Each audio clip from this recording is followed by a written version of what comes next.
Hello everyone. आज जो है हमारा BSNE की 4th एडिशन जो बुक चल रही है उसमें चैप्टर 4th है। एंड ये जो चैप्टर है ये भी 2 या 3 पार्ट्स में आएगा। और क्योंकि छोटे छोटे पार्ट्स में होगा तो रिवाइज करने में ईजी होता है। लंबी सीरीज़ जो बनती है तो हो भी नहीं पाती है। ठीक है, तो इसका जो है इसमें आज हम लोग कुणिद वंश देखेंगे। फिर उसके बाद कल वाले पार्ट में कार्तिकेय वंश देखेंगे। और इसके साथ साथ मैं ट्राई करूँगी कि डिस्ट्रिक्ट सीरीज़ भी कर लूँ ताकि हमारा अपर PCS से पहले ये बुक कंप्लीट हो जाए। तो देख लेते हैं कुणिद शासनकाल। उत्तराखंड में शासन करने वाली प्रथम राजनीतिक शक्ति ये कुणिद थी। ठीक है, अब क्वेश्चन आएगा कि राजनीतिक शक्ति कौन थी उत्तराखंड में शासन करने वाली, वो होगी कुणिद। अगर ये आएगा कि ऐतिहासिक शक्ति कौन सी थी, मतलब हिस्टोरिकल वाली कौन सी थी, वो कार्तिकेयपुर होगी। जो हमारी कार्तिकीपुर है वो हमारी हिस्टोरिकल वाली है। ठीक है, और राजनीतिक शक्ति हमारी कुणिद है। और ये क्वेश्चन रिपीटेड भी है, आए हैं एग्जाम में। और जो कुणिद जिसके शासन की जानकारी का स्रोत क्या है, जो कुणिद की जो मुद्रा है ना उससे पता चलता है कि यहाँ कुणिद ने शासन किया था। कालसी लेख के अनुसार प्रारंभ में कुणिद लोग मौर्य के अधीन थे। जो हमारा कालसी का जो लेख है वो मौर्य से रिलेटेड है। और उससे पता चलता है कि जो कुणिद है वो मौर्यों के अधीन थे। यशवंत कटौच के अनुसार कुणिदों ने उत्तराखंड में लगभग 200 ईसा पूर्व से 381 तक शासन किया था। ठीक है, इन्होंने कब से शासन किया था? 200 से 300 ईसा पूर्व तक शासन किया था। फिर आता हमारा कुणिद वंश का सबसे शक्तिशाली शासक, ये कौन है? अमोघभूति। ये क्वेश्चन भी रिपीटेड है, प्रीवियस ईयर क्वेश्चन की ही है। ठीक है, ये बुक काफ़ी इंपॉर्टेंट है। कुणिद वंश का जो सबसे शक्तिशाली शासक था ये कौन था? अमोघभूति था। फिर है जो अमोघभूति की रजत व ताम्र मुद्राएं पश्चिम में व्यास से लेकर अलकनंदा तक तथा दक्षिण में सुनेर से बेहद तक प्राप्त हुई है। ठीक है, इसकी अगर आएगा क्वेश्चन की रजत और ताम्र मुद्राएं किसकी उससे मिली है, तो ये कौन है? अमोघभूति के से। फिर है दक्षिण में सुनेर जो लुधियाना व बेहद जो सहारनपुर में पड़ते हैं। अमोघभूति की मुद्राओं में प्राकृतिक भाषा में राग्यु कुडिंदस अमोघभूतिस महर्जस अंकित है। ठीक है, तो ये जो लिखा आएगा, ठीक है, तो ये किसकी मुद्राओं में? अमोघभूति की मुद्राओं में। महाभारत में कुणिदों को द्विज कहा गया है और कुणिद नरेशों को द्विज श्रेष्ठ कहा गया है। ठीक है, जो महाभारत है उसमें जो कुणिद है, कुणिदों को क्या बोला है? द्विज कहा है। और जो कुणिद नरेश थे उनको द्विज श्रेष्ठ कहा गया है। फिर है कुणिदों की पहली राजधानी कलकूट थी। ठीक है, जबकि दूसरी राजधानी शत्रुघ्न थी। कुणिदों की जो पहली राजधानी थी वो कहाँ थी? हमारी कलकूट थी। और दूसरी राजधानी हमारी शत्रुघ्न थी। कुणिद लोग शैव धर्मावलंबी थे। ठीक है, ये शैव धर्म को मानते थे। फिर है महाभारत व अष्टाध्यायी में कुणिदों की जानकारी मिलती है। कुणिदों की और कहाँ से जानकारी मिलती है? महाभारत में मिलती है और अष्टाध्यायी में भी मिलती है। और वन पर्व में कुणिद शासक स्वभाव का उल्लेख है। ये क्वेश्चन पूछ सकते हैं कि वन पर्वत में कौन से कुणिद शासक का उल्लेख है, तो ये किसका है? ये हमारे स्वभाव का है। फिर है विदेशी लेखक टॉलमी ने भी कुणिद शासक का वर्णन किया। टॉलमी ने भी इसका जो ये इस वंश का वर्णन किया।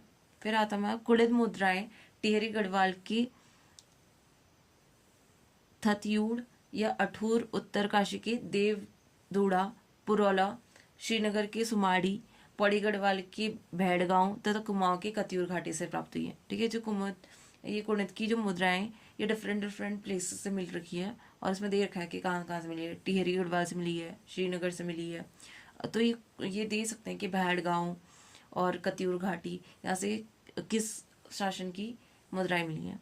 फिर आता है कुणिदों के बारे में 5 अभिलेख में से 4 भरूच व 1 मथुरा से प्राप्त है। जितने भी ये 5 अभिलेख मिले ना उसमें से हमारे 4 जो है वो भरूच में और 1 मथुरा से प्राप्त हुआ है। कुणिदों के समकालीन वंश यौधेय और औदुंबर गणराज थे। ठीक है, जो हमारे यौधेय और औदुंबर ये दोनों कुणिदों के समकालीन थे। ठीक है, फिर आता हमारे कुणिदों की मुद्राएं।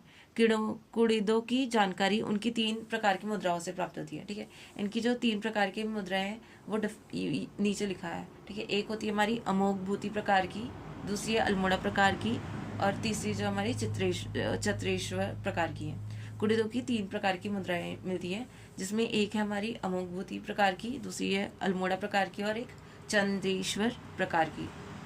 जो हमारा अमोघभूति प्रकार की मुद्राएं रजत और तांबे की बनी है। जो हमारी अमोघभूति वाली है ये रजत और तांबे की बनी है, जिसमें ब्राह्मणी लिपि व खरोष्टी लिपि में लिखा है। ठीक है, इसमें कौन सी उसमें लिखा है? ब्राह्मणी लिपि और खरोष्टी लिपि में लिखा गया है, जो हमारी अमोघभूति प्रकार की मुद्रा है। ठीक है, और अमोघभूति सबसे शक्तिशाली राजा था ना, ऊपर पढ़ा था हमने अभी। फिर है अल्मोड़ा से मिली 4 मुद्राएं। जो हमारी अल्मोड़ा से जो 4 मुद्राएं हैं वो है शिव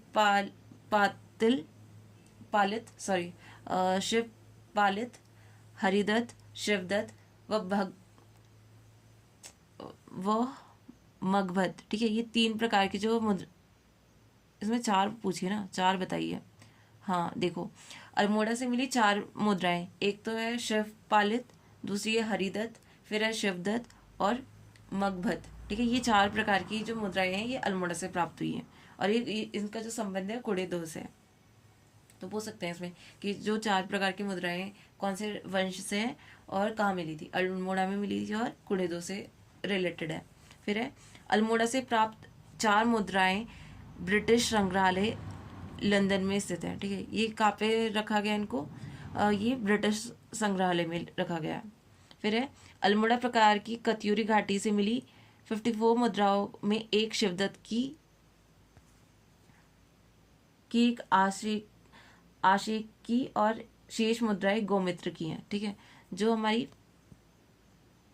जो अल्मोड़ा प्रकार की हैं, ठीक है, उसमें से एक शिवदत्त की है, एक आशिक की है, और एक शेष जो है वो गोमित्र की है। फिर है ब्रिटिश संग्रहालय में शिव रक्षित राजा की एवं ताम्र मुद्रा जो डॉक्टर महेश्वर जोशी को प्राप्त हुई है। फिर है अल्मोड़ा सिक्कों से संभवतः 8 कोड़ित नरेशों के नाम मिलते हैं। ठीक है, इसके साथ साथ और जो इम्पोर्टेंट दिया है उसको देख लेते हैं। कुड़िदों के अधिष्ठा देव छत्रेश्वर को भगवान शिव के रूप में पूजा जाता है। ठीक है, जो छत्रेश्वर है इनको पूजा जाता है भगवान शिव के रूप में।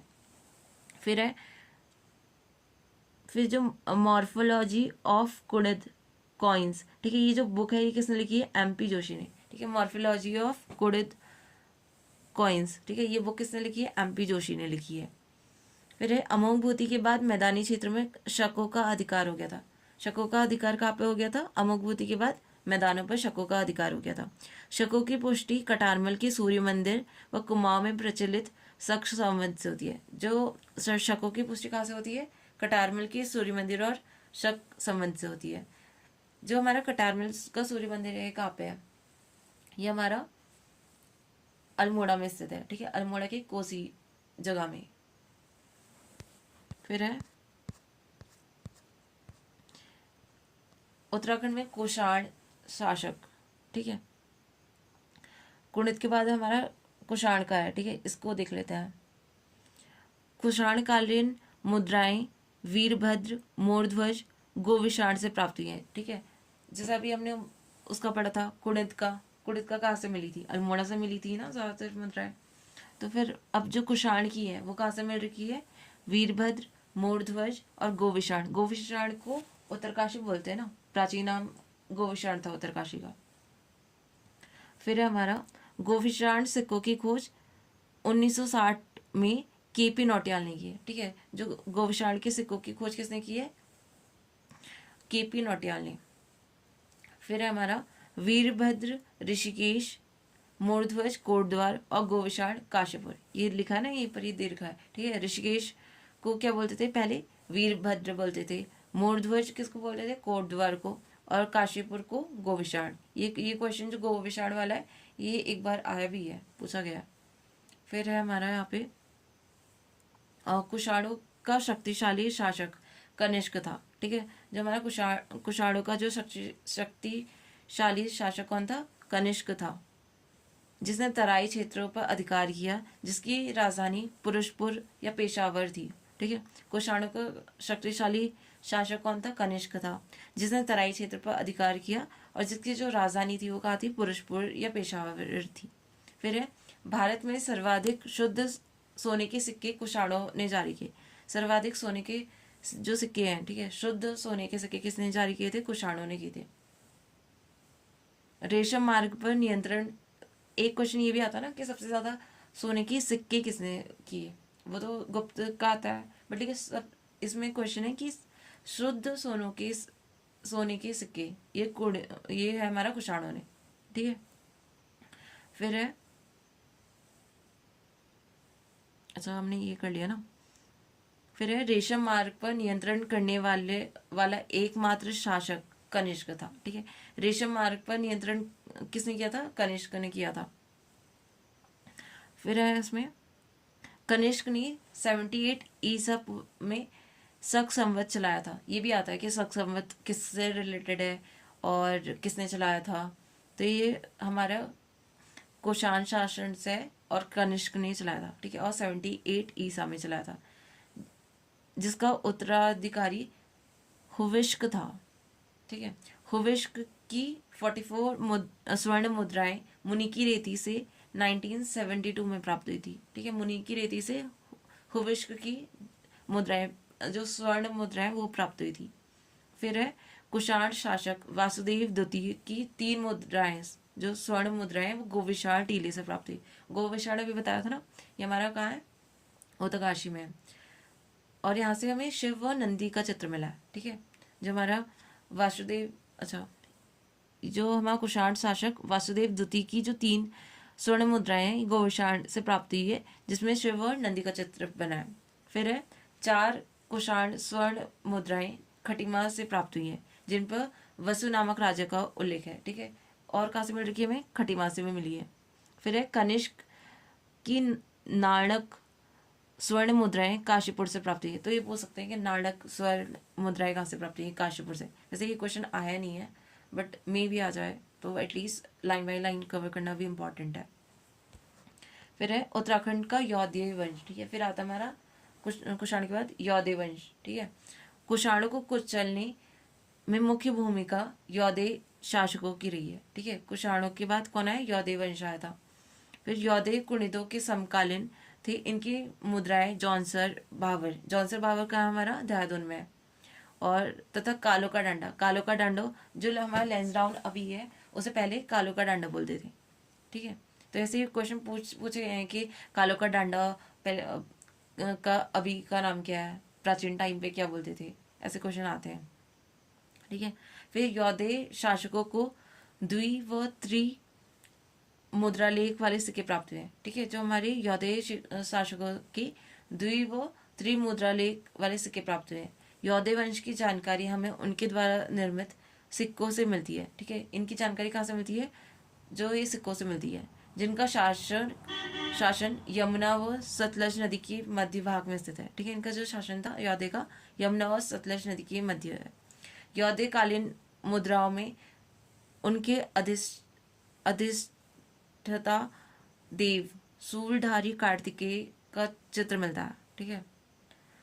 और इनकी मुद्राओं में विविध होता है कि उनमें गण शासक प्रणाली विद्यमान थी। तो ऐसा क्वेश्चन आ सकता है कि गण शासन प्रणाली कहाँ पे, किस शासन में विद्यमान थी? ये किस में है? यौदेय वंश में है, ठीक है। जो इम्पोर्टेंट या प्रीवियस ईयर क्वेश्चन है वो बता दूंगी, एंड जो इम्पोर्टेंट नहीं है तो मैं उसको रीड कर दूंगी बस, जैसे कि हमारी कोई भी लाइन छूट ना पाए। फिर है, समुद्रगुप्त की प्रयाग प्रशस्ति लेख से पता चलता है कि गुप्त सम्राट समुद्रगुप्त ने यौदेय गण राज्य को विजित कर अपने अधिकार में ले लिया था, ठीक है। जो हमारे यौदेय का जो वंश है, इसको अपने अधिकार में किसने ले लिया था? समुद्रगुप्त ने ले लिया। और इसका हमें पता कैसे चलता है? जो प्रयाग प्रशस्ति है उससे पता चलता है, ठीक है। फिर आता है हमारा युग शैल का गोत्रीय वंश, ठीक है। युग शैल का गोत्रीय वंश देख लेते हैं। गोत्रीय वंश का कालसी प्रदेश के आसपास राज्य था। जब हम जो गोत्रीय वंश है, ठीक है, गोत्रीय वंश है, इसका कहाँ से पता चलता है? कालसी प्रदेश के आसपास का राज्य है। फिर है, गोत्रीय वंश का प्रतापी शासक शीलवर्मन था। शीलवर्मन के बारे में भी एक बार पूछा है, ठीक है। जो शीलवर्मन है ये गोत्रीय वंश का शासक था।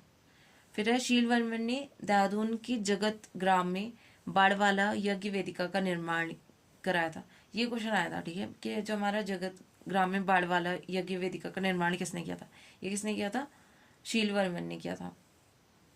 तथा इसने यमुना तट पर 4 अश्वमेध यज्ञ की। शिव भवानी नामक राजा ने यमुना के तट पर भी अश्वमेध यज्ञ किया। फिर आता हमारा कुलूत वंश, ठीक है। कुलूत वंश कांगड़ा जिले की कुल्लू घाटी में शासन कर रहा था, ठीक है। जो हमारा कुलूत वंश है कहाँ पे है? कांगड़ा जिले के कुल्लू घाटी में शासन कर रहा था।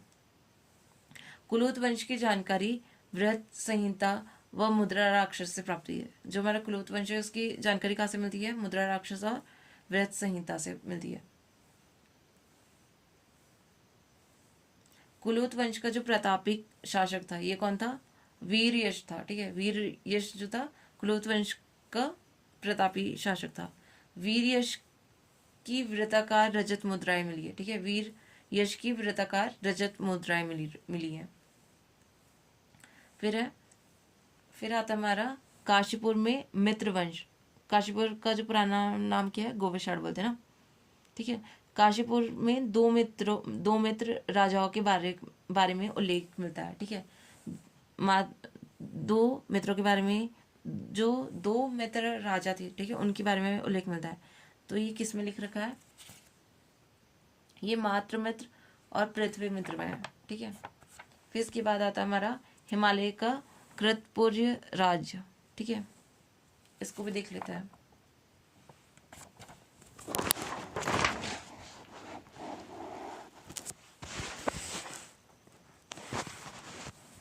जो हमारा कृतपुर राज्य क्षेत्र में उत्तराखंड, हिमाचल प्रदेश तथा रोहिलखंड का उत्तरी भाग स्थित है, ठीक है। जो ये हमारा कृतपुर राज्य है, ठीक है, इसमें कौन कौन इंक्लूडेड है? उत्तराखंड, हिमाचल प्रदेश और रोहिलखंड का उत्तरी भाग स्थित है। समुद्रगुप्त प्रयाग प्रशस्ति अभिलेख में कृतपुर राज्य को गुप्त साम्राज्य के अधीन बताया गया है, ठीक है। इसको गुप्त शासन के अधीन बताया गया है। किसमें बताया गया था? समुद्रगुप्त के प्रयाग प्रशस्ति में। कुछ इतिहासकारों का मानना है कि कृतपुर पर कुणिदों का शासन था एवं कृतपुर जो था, ये जो राज्य है इसकी राजधानी कार्तिकेयपुर थी, ठीक है। कृतपुर की जो राजधानी थी वो कार्तिकेयपुर थी।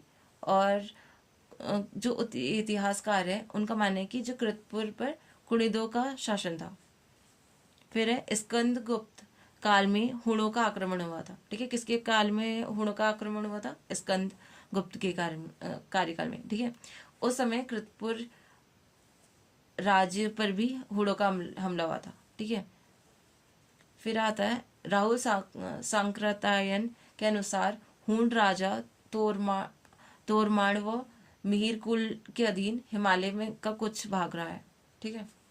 फिर आता है हमारा छागलेश वंश, ठीक है। छागलेश वंश लाखामंडल की खंडित शिलालेख छागलेश वंश से संबंधित है। जो हमारे लाखामंडल है वो खंडित, जो लाखामंडल है, ठीक है, वो हमारे छागलेश वंश से रिलेटेड है। फिर है खंडित अभिलेखों में 7 राजाओं के नाम स्पष्ट रूप से मिलते हैं।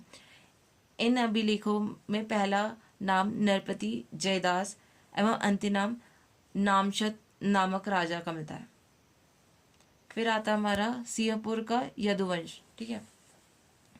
जो हमारा सिंहपुर का यदुवंश है,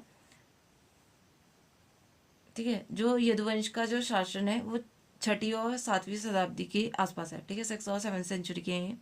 और जो यदुवंशी राजाओं की जानकारी हमें कहाँ से मिलती है? लाखामंडल से प्राप्त राजकुमारी ईश्वरा के लेख से मिलती है, ठीक है। जो हमारे यदुवंशी राजाओं की जो उल्लेख है वो कहाँ से मिलता है? राजकुमारी ईश्वरा की लेख से मिलता है। फिर है, और जो इस लेख से 11 पीढ़ियों के 12 शासकों के नाम मिलते हैं। जो हमारे यदुवंश का जो संस्थापक था वो सेनवर्मन था, ठीक है। सेनवर्मन किसका संस्थापक है? यदुवंश का। और इसकी जो राजधानी है वो कहाँ है? यमुना प्रदेश सिंहपुर में है। फिर है हमारा राजकुमारी ईश्वरा भास्कर वर्मन की पुत्री थी, ठीक है। जो हमारी ये राजकुमारी ईश्वरा है ये भास्कर वर्मन की पुत्री है। और जालंधर राजकुमार चंद्रगुप्त की पत्नी और ईश्वरा ने लाखामंडल में एक शिव मंदिर बनाया था। तो जो लाखामंडल में शिव मंदिर है वो किसने बनाया था? राजकुमारी ईश्वरा ने, ठीक है। फिर आता है हमारा उत्तराखंड में नागवंश, ठीक है। 6वीं व 7वीं सदी में नागवंश के अस्तित्व का पता चलता है। नागों की पुष्टि गोपेश्वर के त्रिशूल लेख में मिलती है, ठीक है। नागों की पुष्टि कहाँ से मिलती है? त्रिशूल लेख से मिलती है, गोपेश्वर के त्रिशूल लेख से। गोपेश्वर त्रिशूल लेख में चार नाग देवताओं की नाम मिलते हैं, ठीक है। जो हमारा गोपेश्वर त्रिशूल लेख है, इसमें 4 नाग देवताओं के नाम मिलते हैं। कौन कौन से? स्कंद नाग, गणपति नाग, विभु नाग व अंशु नाग, ठीक है। इन चारों का उल्लेख मिलता है गोपेश्वर त्रिशूल से। फिर त्रिशूल लेख में उल्लेख किया गया है कि गणपति नाग ने अपने दूसरे राजवर्ष में रुद्र महालय के समान शक्ति की स्थापना की थी। अच्छा, ठीक है। फिर आता है हमारा गोपेश्वर त्रिशूल लेख 6वीं व 7वीं सदी में दक्षिण ब्राह्मणी लिपि का प्रयोग किया है। इसमें कौन से? दक्षिणी ब्राह्मणी लिपि का प्रयोग किया हमारे गोपेश्वर त्रिशूल लेख में। फिर है गणपति नाग उत्तरी नागवंश का शक्तिशाली शासक प्रतीत होता है, जिसका रुद्र महालय गोपेश्वर में अभिलेख मिलता है, ठीक है। गणपति नाग का उल्लेख कहाँ पे मिलता है हमें? रुद्र महालय गोपेश्वर में मिलता है, कि अभिलेख में मिलता है। यमुना घाटी में यदुओं का अस्तित्व मिटाने का श्रेय नाग शक्ति को जाता है, ठीक है। जो यमुना घाटी में यदुओं का जो अस्तित्व था उसको मिटाने का जो श्रेय किसको जाता है? नाग वंश को जाता है। फिर इसके बाद हमारा मौखरी वंश आता है, ठीक है। मौखरी वंश देख लेते हैं। उत्तराखंड में नाग शासकों को कन्नौज के मौखरी वंश ने परास्त किया था, ठीक है। जो उत्तराखंड में जो नाग शासक थे, नाग शासकों को किसने पराजित किया था? कन्नौज के मौखरी वंश ने, ठीक है। फिर है मौखरी वंश का अंतिम शासक जो हमारा मौखरी वंश के जो अंतिम शासक ग्रहवर्मा था, इसका संस्थापक हरिवर्मा था। ग्रहवर्मा की हत्या के बाद मौखरी राजवंश उसकी बहनोई हर्षवर्धन के अधीन हो गया था, ठीक है। हर्षवर्धन हमारे किससे रिलेटेड है? मौखरी वंश से ही रिलेटेड है ना। और इसके टाइम पे कौन सा चीनी यात्री आया था, ये बताना कमेंट में, ठीक है। फिर है थानेश्वर का हर्षवर्धन वंश। बाणभट्ट द्वारा रचित हर्षचरित नामक पुस्तक में उत्तराखंड आने का वर्णन मिलता है, ठीक है। बाणभट्ट द्वारा रचित हर्षचरित नामक पुस्तक जो है उसमें उत्तराखंड का वर्णन मिलता है। हर्षकालीन चीनी यात्री ह्वेनसांग हिमालय के पोलो या ब्रह्मपुर राज्य में किया गया, ठीक है। फिर है ह्वेनसांग ने यहाँ 5 बौद्ध विहार होने का उल्लेख किया था। ह्वेनसांग किस, ये मैंने अभी पूछा था ना क्वेश्चन, तो ये हर्षवर्धन के टाइम पीरियड का है और ये चीनी यात्री है, ठीक है। कनिंघम के अनुसार गढ़वाल व कुमाऊं वाले संपूर्ण भूभाग को ब्रह्मपुर कहा गया है। और ह्वेनसांग ने गंगा को महाभद्रा कहा है और हरिद्वार के लिए क्या बोला है? मोयूलो कहा गया है। और जिसका जो क्षेत्रफल उसने बोला है 12 ली बोला है, ठीक है, 20 ली, ये चीनी माप बताया है। फिर जो हमारा हर्ष के पश्चात वाला, ठीक है, ये हम लोग कल को देखेंगे, आज हमने इतना कर लिया। फिर हर्ष के पश्चात वाला देखेंगे, फिर इसके बाद कार्तिकेय पूर्व भी हम कल को देखेंगे। 2 पार्ट में हो जाएगा, 2 या 3 पार्ट बनेंगे इसके। Thank you.